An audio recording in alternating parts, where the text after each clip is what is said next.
ओम सच्चिदानंद रूपाय विश्वोत्पत्त्यादिहेतवे तापत्रय विनाशाय श्री कृष्णाय वयं नुमः। प्रिय विद्यार्थियों, डॉक्टर बलवंत सिंह प्रिंसिपल भूस्थला की तरफ से आप सभी को शुभ आशीर्वाद। आज हम उच्चारण स्थान के बारे में विचार करेंगे कि उच्चारण स्थान हम कैसे सीखें। पहले तो हम उच्चारण स्थान की परिभाषा के बारे में विचारते हैं कि जो अक्षर या जो वर्ण जिस स्थान से उच्चरित हो, जिस स्थान से बोला जाए, उसको उसका उच्चारण स्थान कहते हैं। कहने का तात्पर्य ये है कि जो हम वर्ण पढ़ते हैं, वर्ण बोलते हैं, तो उस समय हमारी जिह्वा का कोई भी हिस्सा, चाहे अग्रभाग हो, मध्य भाग हो या मूल भाग हो, जिस स्थान को छूता है उस स्थान को हम उच्चारण स्थान कहते हैं। अब देखिए, आप इसके ऊपर रट्टा न मारिए, आप केवल याद कर लीजिए कि उच्चारण स्थान कितने हैं। नंबर 1, कंठ। कंठ से हम थोड़ा सा ऊपर चलते हैं तो आएगा स्थान तालु, जो ऊपर खाली जगह है। जीभ को घुमा के देखें, खाली जगह, ये तालु है। फिर तालु से और दांत से ऊपर ये मूर्धा, ये खुरदरी जगह, मूर्धा बोलते हैं इसको। फिर दंत और फिर ओष्ठ और फिर नासिका। ये जो उच्चारण स्थान हैं, इनको कर्मानुसार याद कर लें आप।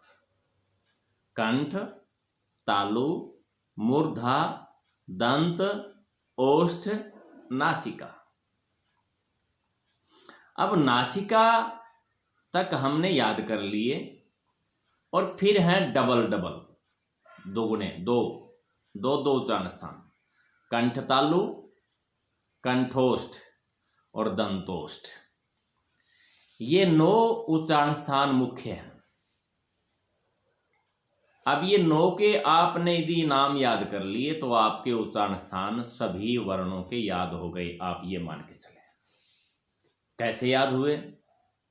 अब हमने याद किया कंठ, तालु, मूर्धा, दंत, ओष्ठ, नासिका। कंठ तालु, कंठोष्ठ और दंतोष्ठ। अब ये याद करने के बाद हम पढ़ते हैं स्वर और व्यंजन। स्वर और व्यंजनों में से व्यंजनों को पहले लेते हैं हम आसान तरीके से। अब देखिए, क वर्ग को ले लीजिए। आप सीधी सी भाषा में क वर्ग को लेंगे तो हम क, ख, ग, घ, ङ तक एक बार ले लीजिए।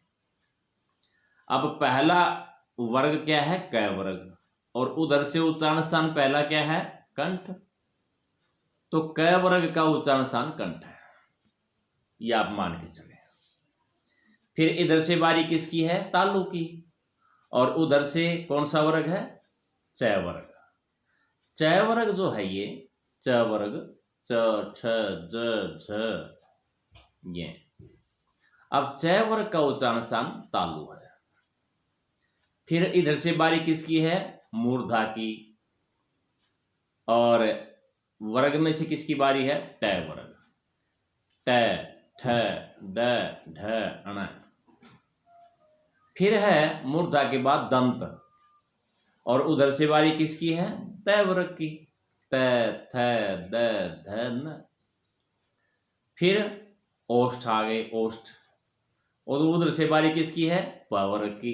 प, फ, ब, भ, म। अब हमारे 25 वर्णों का उच्चारण स्थान हमें याद हो गया। रट्टा मारना नहीं पड़ा हमने, बस कर्मानुसार याद कर लो। इधर से कंठ, इधर से कैवर्ग, इधर से तालु, इधर से चैवर्ग, इधर से मूर्धा, इधर से टैवर्ग, इधर से दंत, इधर से तैवर्ग और इधर से ओष्ठ, इधर से पैवर्ग। 5 5 25। अब हमने जब ये याद कर लिया, उसके बाद हम क्या देखेंगे फिर, क से लेकर के मैं तक ये स्पर्श व्यंजन होते हैं।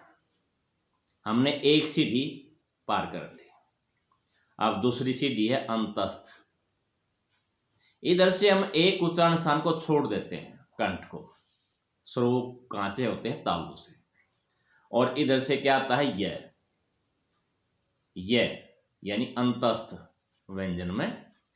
तो तालु का उच्चारण स्थान क्या हो जाएगा? य। फिर बारी किसकी है? मूर्धा की। और इधर से बारी किसकी है? रे की। य रे, रे का उच्चारण स्थान मूर्धा। और फिर बारी किसकी है? य रे ल, ल का उच्चारण स्थान दंत। और फिर बारी किसकी है? व। और उधर से बारी ओष्ठ।